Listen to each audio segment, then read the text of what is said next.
I think everyone knows Dave Johnson. He's our Director of Plant Services. I've had a lot of questions recently about some of the safety procedures that we do, fire drills, things like that. So we're going to talk a little bit about that a little bit later, and I've got Dave here as a resource, and he can speak to it as well. But I'll just go ahead and start. I've had some questions and some updates here real quick. So nurse practitioner update. I think most of you have met Trish. She's here. She's back from her scheduled vacation. She is still doing some training. In fact, she's at Buckingham's Choice today and tomorrow doing some training. But she'll start seeing residents by appointment the first week in May. So if you would like to schedule something, just call the wellness office and they'll go ahead and get you scheduled. All right? And please stop me at any time. I'm just going to roll through a couple of quick things. Oak Ridge Terrace update.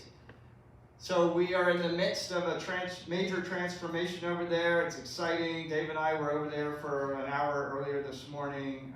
So flooring is going down as we speak, probably about 60% done, I guess. Artwork is about 50% done. Painting's about 30% done. LED lighting conversion coming across the whole building is about 75% done. I would guess in about 2 months we'll be, over that hump, and a lot of these things will be completed. Things that are going to take longer is going to be furniture and artwork. It just takes weeks and weeks and weeks once ordered. And the furniture has not been ordered yet. We're still trying to figure out what we need to order. We don't have enough money to actually order everything that we would like to order. So we're going to, pick and choose and prioritize, and there's some things that we can repurpose, and that's what we're in the process of doing. But it's exciting. It's been a long time coming.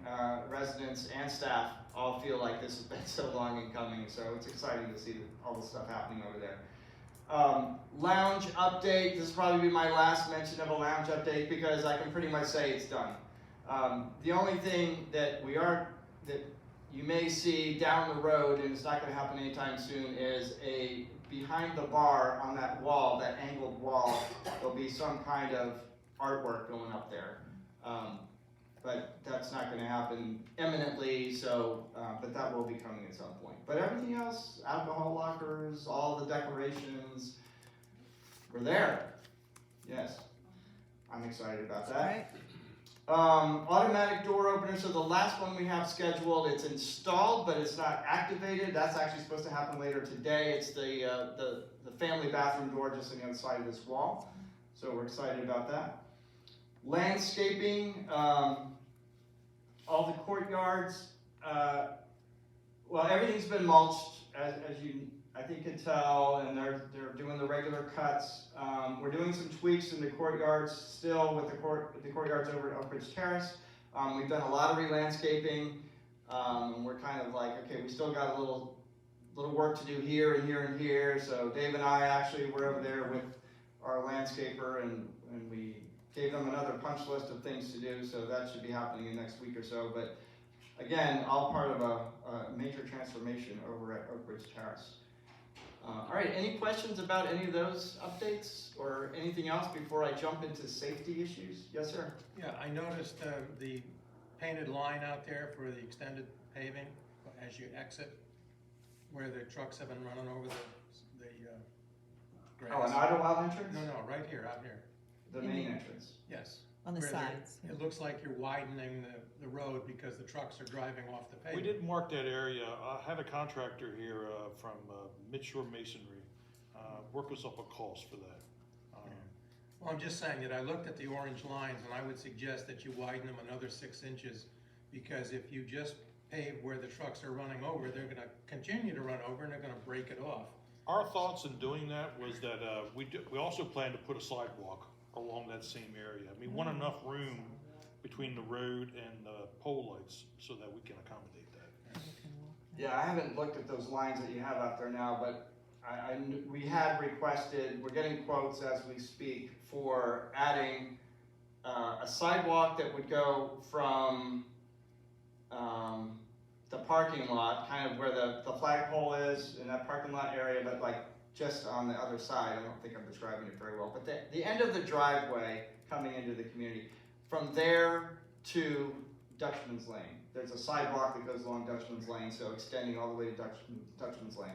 So we want to put a sidewalk in there, but at the same time, we're not happy with the way they put the asphalt in there. It's not exactly a straight line. It's kind of like this, and it's not quite wide enough, and I don't know why they did that, but we want to try to correct that all in one process. So more to come on that when we actually get to doing it. But, okay, and yes? Yeah, hey George, any updates on phase 1B? All right, so phase 1B, the update is it's still a couple of months away. Yeah. They said first quarter. I know, they did. This is past the first quarter. Yeah. It's I check in regularly on that, and I just got word this morning because I knew I was going to meet with you, and I said I'm meeting with residents. Please let me know. It's a couple months away. Same thing with the kitchen. So there are things happening in the background in terms of getting certain prices for things. That's what I'm being told. It's a couple months away, unfortunately. Yeah, I'm ready for that to happen as well. Any other thoughts, questions? Yes? Just explain what phase 1B is. Okay, sure. Phase 1B is going to include a new portico share from the front door that extends over that circle so you have some coverage from the weather when transferring in and out of vehicles. It will include a ramp going to the fountain from that space so someone could actually access the fountain if they wanted to get close to it and look at it, because right now there's a curb and you really can't do that. It will include the front lobby. It will expand the foyer a little bit. So right now, when you walk in, there, I don't know if you recall, there are these brick arches. There's 3 of them. You walk through one, there's 2 on the sides. That will become part of the front lobby and the enclosed space.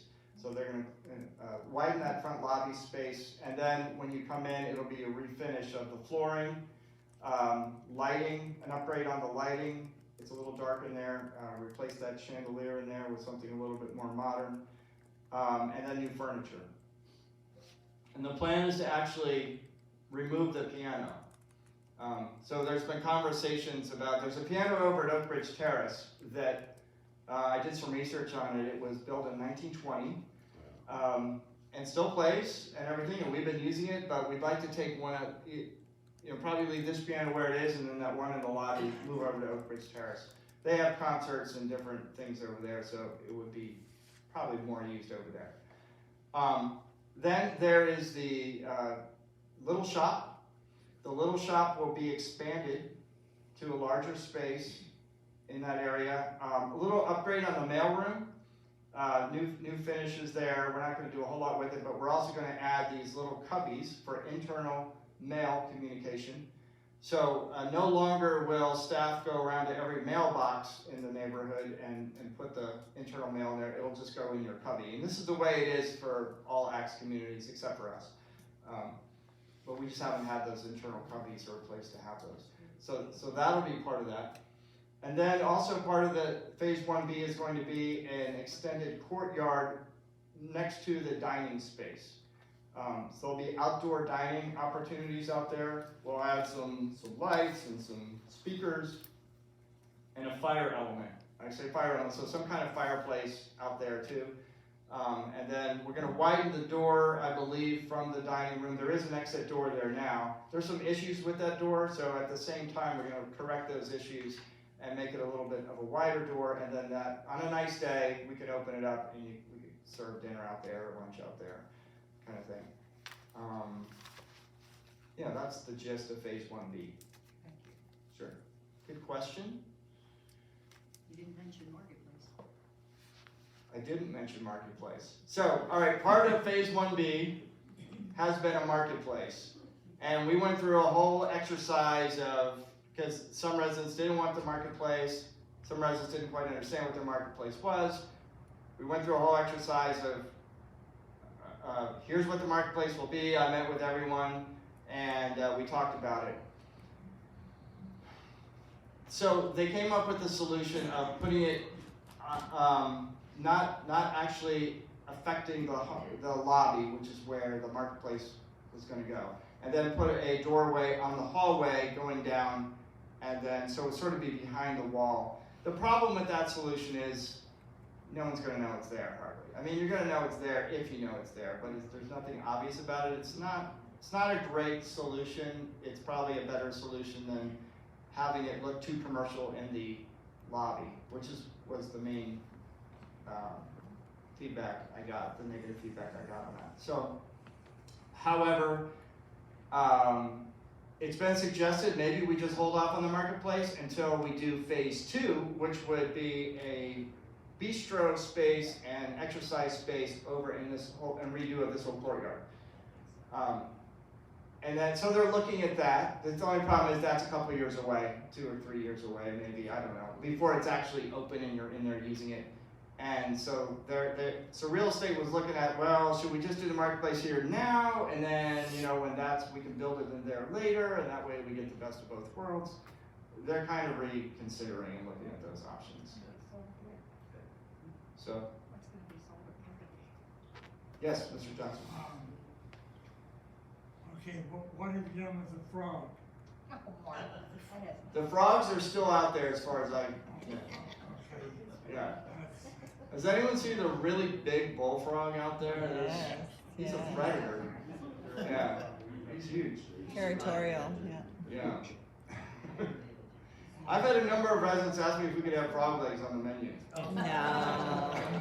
We should have a name that frog contest. There you Yeah, go. that's a That's good a good idea. one. Andre, you can make that happen. All right. Right, it'll be fun. All right, any other questions at this point?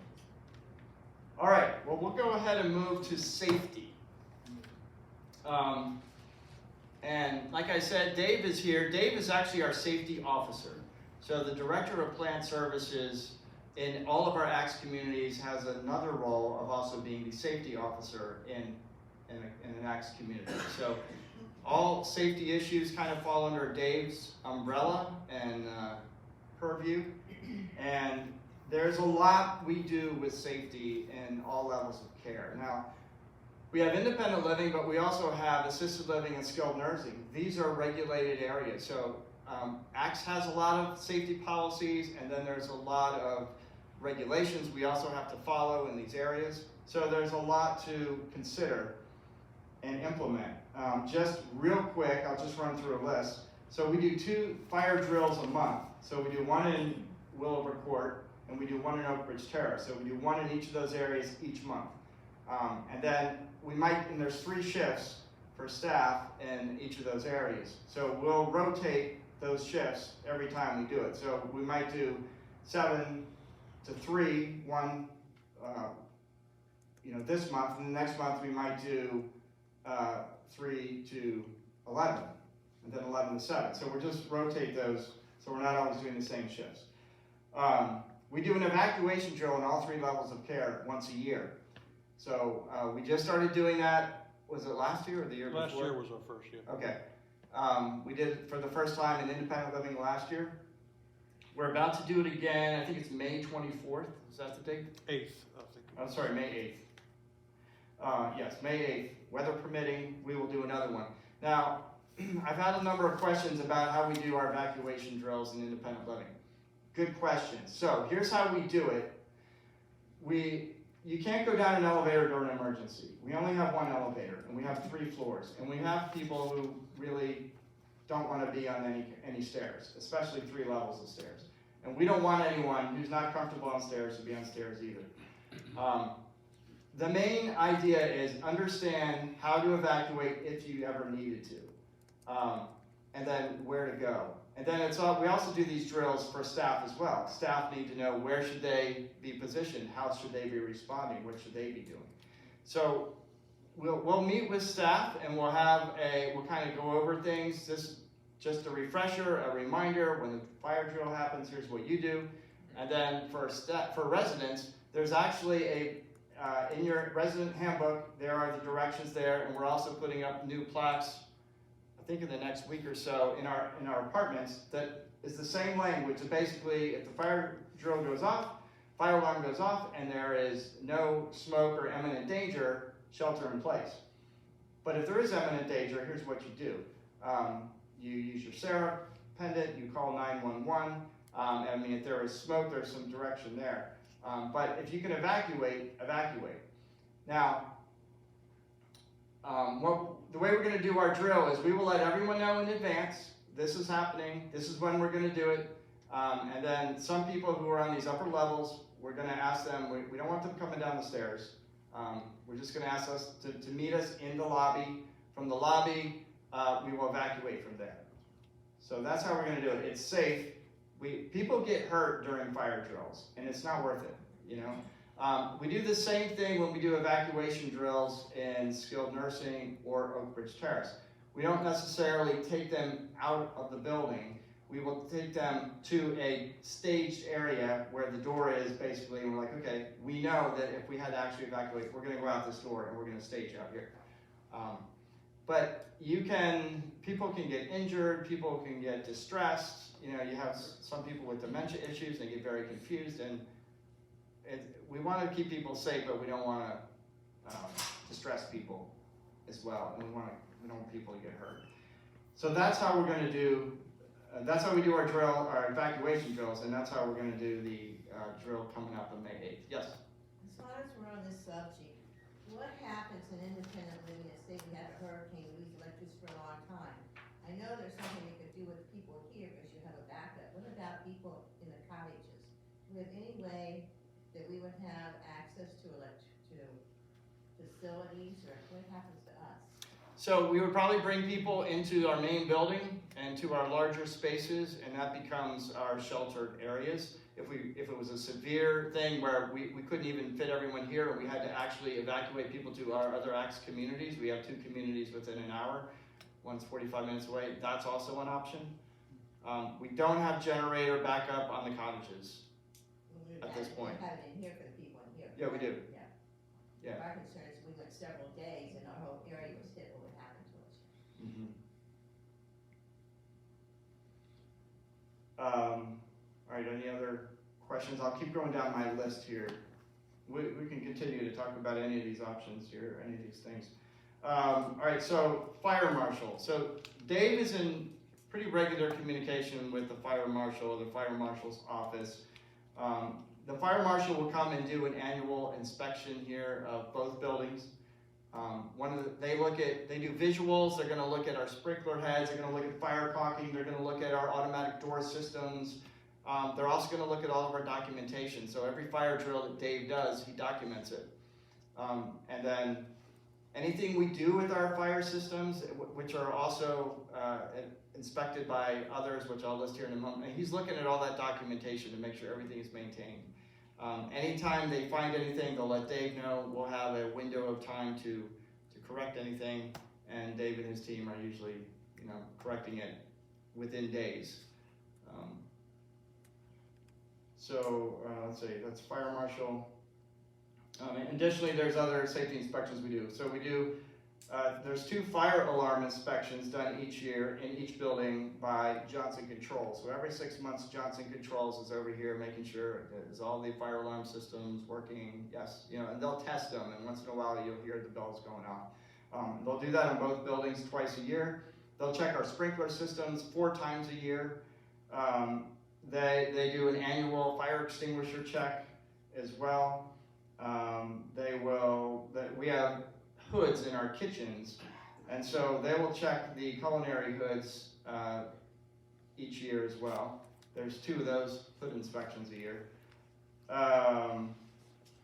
We have our 1 elevator checked every year. In fact, it's just getting checked this month, isn't it? Yeah, Thursday. Thursday. This Okay. Thursday. Yeah. Our AEDs, which are located in both buildings, those are checked weekly by staff. Let's see, there's monthly preventative maintenance done with all of our exit signs. So our staff, they have what we call PMs, or preventative maintenance, and we have this on a system, so automatically will come up in a timely way.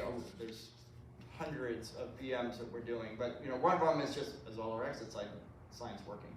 Though they will also do a monthly check on all of our fire extinguishers. We do a generator load test. There's an annual maintenance and inspection on that. In fact, they were just here yesterday. Yeah, they're finishing up OBT today. Yeah, so we'll do that in both buildings, but It's also checked every week by Dave and his staff, and then they will test it. They'll do their own load test every month for all of our generators. We have eye wash stations. Those are checked weekly by staff. There's water temp checks. Am I missing anything? Generators, you mentioned generators, Yeah. but we change filters quarterly in both buildings. Boilers, we do have a certain amount of boilers, and all of our boilers get inspected by State of Maryland once a year. Ice machines, they have a semi-annual cleaning. We have a total of, I believe, 4 in this building and 5 in OBT, so they get cleaned semi-annually. I think that sums everything up. Water temps, we make sure everything is below 120 degrees in both buildings. We keep our water heaters at 140 degrees, and then we mix it at a mixing valve. The reason we do that is to stave off any kind of Legionella infection. Legionella is not supposed to grow at anything over 140 degrees. Can I ask a question? Will the automatic doors work? Will the generator take over and make them work? The doors were released, whatever, even if it's in the middle of the night, they were released. The automatic door openers themselves are probably not on emergency power. That's what I thought. Good question. What other questions do you have? Yes? The emergency backup generators, what will they cover? Yeah. Please. They'll cover all of our life safety equipment, like the fire panel. They'll also maintain our servers for call bell systems. Elevator will be working, those types of things. There are a scattered amount of lights. I was really impressed when we had our blackout last year. We had lost power on our grid here in Easton, and there was so much added lighting from the renovations of the years before. WBC was incredibly lit. Yeah, and there's emergency outlets in different places that you can actually use if you had some equipment you needed to plug in. What's not on our emergency generator is our fridge and our freezer in our kitchen. So with this kitchen renovation, that's one of the things we're trying to correct. And can you talk about Bailey Chase's priority with Easton Utilities and the rest of the town, please? Yeah, so emergency services, Easton Utilities, power company, sheriff's office, police departments, they know that we are a skilled nursing facility here in addition to independent living, addition to assisted living. So we do take a priority. When there's an issue, we'll say, hey, we're out of power here or whatever. They do jump on it and they respond pretty quickly. Did you have a question, Mr. Doolin? Yeah, what is your plan if somebody gets stuck in the elevator? I'll let you answer that. We do have a landline phone system inside the elevator. If somebody is trapped, you can push a button and it will have an outside line to a monitoring system for Delaware elevator. There's also a Sarah pendant in there. Yes, You also can there push is the a Sarah button. Sarah pendant that works with our. But you can open the elevator from the exterior. Yes, we have keys to open them up to get everybody out. So is that the plan you would address it and try to get somebody out before Delaware elevator comes in, or how does that? Yeah, we can open those doors up and assist in getting somebody out of those the cab. But we would certainly call Delaware Elevator to fix, and they were usually here that same day. And then, I guess my point, what I was wondering is, you don't wanna leave somebody in there for a day while the elevator. No. Oh, We have a way. Right, we Yeah. do. Get them out of we here. have a way to open the elevators from the outside, yes. There's a road. And there's a road. All right, other questions, comments?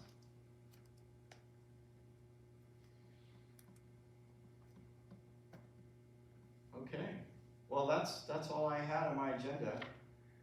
It is National DNA Day, so go out and celebrate. Put on your jeans, huh? National Denim Day is coming up, I think. Oh, jeans, DNA. Oh, jeans. Yes, wear your jeans. It's National DNA Day. That's great. Appreciate Show that. your jeans. All right, well, thank you. God bless you. Have a good day. Thanks.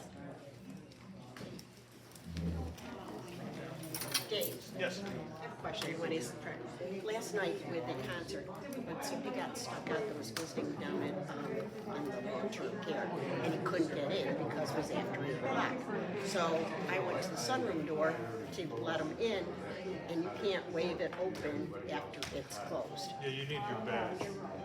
Okay, so I mean, If you had your badge, you'll wait. okay, but in this case, he was stuck outside. I did get him to come over here, but that will not open then. This is something that's come up in our building and grounds committee. Maybe we should change the Time time. on that door? Okay. Which door is it? The sunroom door. Why don't we do it for this door as well? Because sometimes we have events here too.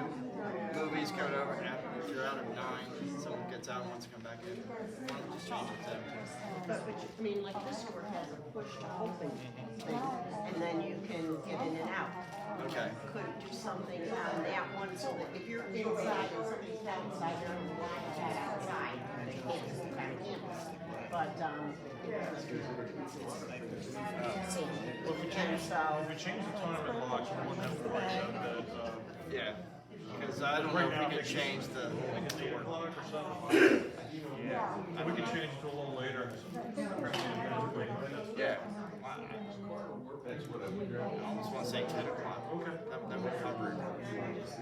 Yeah. this way, what I mean, I don't know how he got out, he's got my attention. Yeah. While we're in the music last night, and he could have gone around and with a code, probably got back in. Right. You know, that was We can just change that. okay, well, I I'll reach just out and thought, get that done. I just thought you'd like to know because it was like, that was odd, I've never seen anybody happen, we don't have many events that usually happen, you know, 8, 9 o'clock, but as I said, thanks a lot, okay. And they went down the hall with all these boxes, somebody did that. What is happening here? So we wanted. Well, we did get a bunch of boxes of tote bags that are for our staff. So we have Team Member Appreciation Week coming up the first week of May. And Axel is all Yeah. we got boxes for that huge well. We thought they were resident appreciation. Oh, brother. Oh, brother. Oh, brother. Well, they won't tell us anything, and they shouldn't. You tell them nothing. But we just, it's our house. We have a right to know what you're bringing in our house. I'm happy to answer. I know you do, George. Thank you.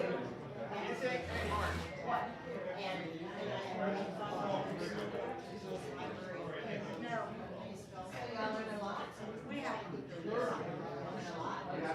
have. Nobody from church. Yeah, they were.